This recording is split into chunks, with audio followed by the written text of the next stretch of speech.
So in a couple of minutes, I'll be teaching you what it takes to make effective life decisions. Now, Mark Twain said something.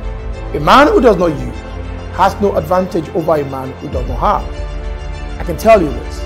If you begin to apply these principles I'll be sharing from the depth of my heart to your life, then you start seeing a major shift and difference in the results of your life. So stay tuned. I'll soon be back. One of the first principles of making effective life decisions is to always understand the value and your bias. You see, we are biased. And most times, anytime decisions or you want to make does not align with your bias, we repel it. Most times, we find it comfortable to making decisions that will give you short-term rewards, even when it will inflict long-term pain. We don't think sustainability. We don't think the long term. So we rather shoot someone today. We rather kill a friend today. We rather do something wrong to someone today that will affect you 10 years time. But you say, come on, let's leave the pain into the future. I've seen someone that they told in the hospital not to eat cakes anymore. The person was diabetic. But because the person responds more to feelings, and a lot of people are victims of responding to how they feel. You see them say things like, I don't feel like. You see, if you run your life based on how you feel, then you will not get effective life results. You know, I don't feel like reading. I don't feel like jogging. But what's the value when it comes to your health? When it comes to jogging? Now, when you think about the long-term impact of what you're doing, so it's easy for you to shout at someone and become incivil. But when you think about the long-term effect of what you're doing, then you might not be making that life decision.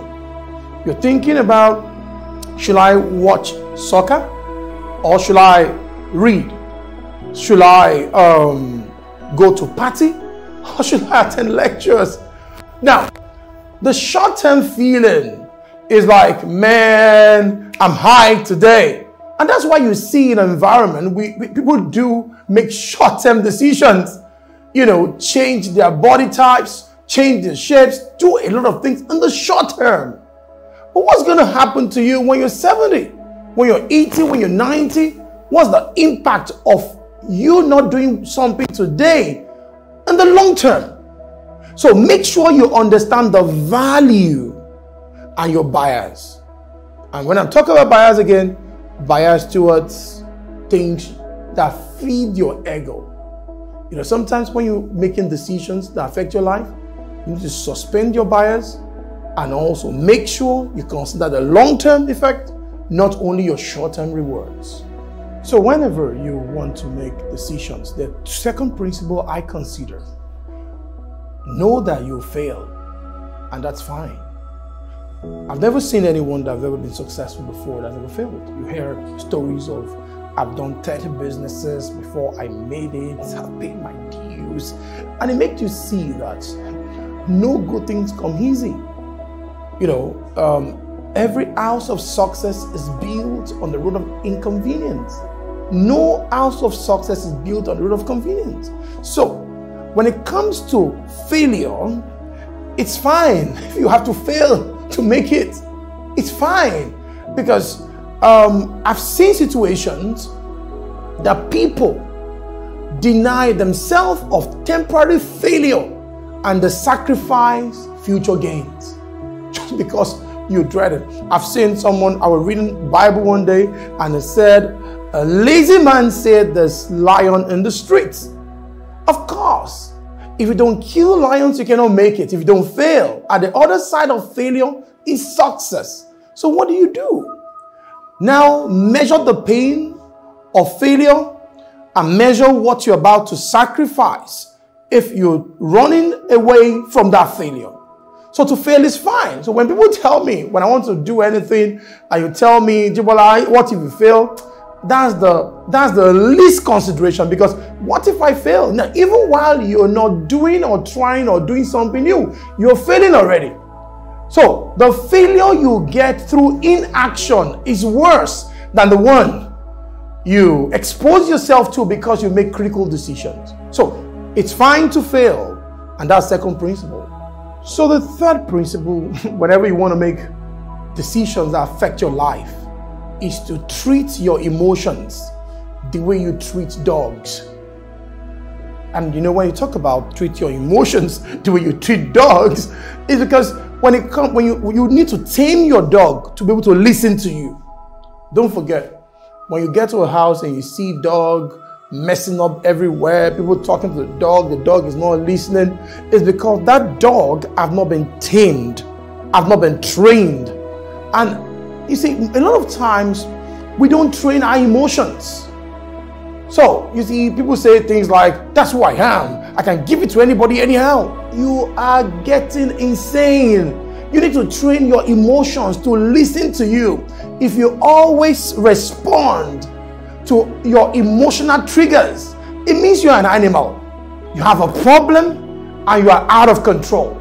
I have people tell me things like, Ajibola, you don't know me. Me, I'm a I can do anything I can don't do. Then it shows how crazy you are, because you have your emotion out of control. When people control you, when they have control of your emotions, when you're very reactive when it comes to emotions, you're a slave to self. So when it comes to your emotions triggers, take care of your emotions. Discipline your emotions. When your Coke is gassing, don't open the cover. Don't spill upon anyone. So whenever you want to make your decisions, life decisions, put your emotions on check. Okay? Control your emotions, train your emotions, discipline your emotions.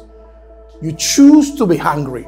Anger lies in the bosom of fools. When anger takes over you and you're now regretting, I call it amygdala hijack. You know, you're not saying, sorry, I didn't know that it will happen that way. I didn't consider it. I'm sorry. You're always in the sorry mode because you are not taming the dog in your brain. All of us have dogs in our brain, but we need to put it on the check if we will make effective life decisions. The principle number 4 is that you must optimize your life for fewer regrets. Most times I ask myself questions like, what are the regrets? Not only the gains and the pains around the decisions. What are those regrets if I don't do it now? And that's majorly what drives me, the regrets. You know, the regrets, a lot of times, a lot of us regret so many things we didn't do. And it's because we don't sit down and be proactive about regret thinking. Now, if I don't do this now, I don't take this course now, I insult this person now, I hurt this person now, what are my life regrets? Now, we must think about this and make sure you optimize your life to have fewer regrets. So the best way is to think through before acting through. Don't act through before thinking through. You know, think through. Stephen Covey called it, put the end in mind. See the end from the beginning and weigh your options. Think about your regrets. If you mess up your wife in front of your kids, if you messed up your husband in front of your kids, what happens? What are the regrets? The things you cannot change, then avoid them. When you're making life decisions, this is your life. It's very, very important. Don't be someone that you've made decisions and you're now regretting. Why can't you optimize yourself so that you won't have a lot of regrets? It's very important. Anything worth doing is worth doing now so that you won't regret it. Principle number 5 is what I call write it down. Write it down. It's as simple as that. Now, most times when we write things down, we have more time to process our decisions. And what are we writing down? The benefit and the cost, the pains and the gains. You sit it, it's about your life. You know, whenever you want to build a house, then what do? you sit down and map out and design the house before living in the house. So why is it that when you're making decisions about your life, you don't first design it, see it through, write it down, read it to yourself before executing it? If you always do this, I remember the words of Stephen Covey that said, between stimulus and response at the thinking time, you must always sit down to count the costs of every decision you're making. You want to eat someone, or probably like you want to eat someone. What if the person, as you're giving that person that punch, what if that person fall down and die? Now, will you dwell in prison? Will you live in prison? You want to always show to people? Why don't you sit down and write the gains? You want to show how muscular you are, how good you are, you're making wrong decisions. Why don't you write down the cost? What's the cost of this decision, and what's the benefit? What's the pain and what's the gain? Always sit down to write the cost and the benefit before making any decisions. This is your life. And if you cannot love your life, I don't know who you can love. If you cannot love what should be precious to you more, and that's your life. So we must make sure you consider these 5 principles. Anytime you want to make any decision again, consider these 5 principles, and your decisions will be better, will be more effective, and will give you better life results. It's up to you to do something about your life. It's up to you to build your life. It's our hands. Where I came from, they said it's our hands that we use to fix our lives. Your life is in your hands. Whatever you decide to do with it, it's up to you. See you some other time. Seed Academy, your growth partner.